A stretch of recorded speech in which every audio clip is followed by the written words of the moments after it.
Puduvai union பிரதேசத்திற்குட்பட்ட வாக்குப்பதிவு மையங்களுக்கு மின்னணு வாக்குப்பதிவு இயந்திரம் உள்ளிட்ட பொருட்களை அனுப்பும் பணிகள் இன்று மாலைக்குள் நிறைவடையும் என்று எதிர்பார்க்கப்படுகிறது. இது தொடர்பாக செய்தியாளர் ராஜீவ் அளித்த கூடுதல் தகவல்களை கேட்கலாம்.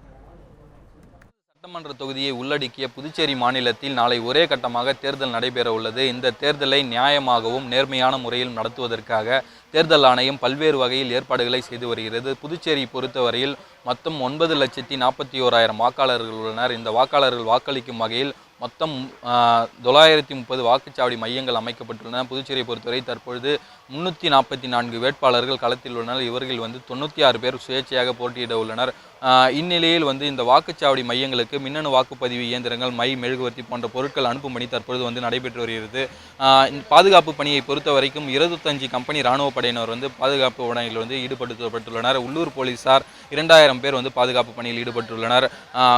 மேலும் புதுச்சேரியில் திரையரங்கு காட்சிகள் இன்று நள்ளிரவு முதல் நாளை வரை ரத்து செய்யப்படுகிறது. அதே போல புதுச்சேரி மற்றும் காரைக்கால் மாவட்டத்தில் 144 தடை உத்தரவு போடப்பட்டுள்ளது.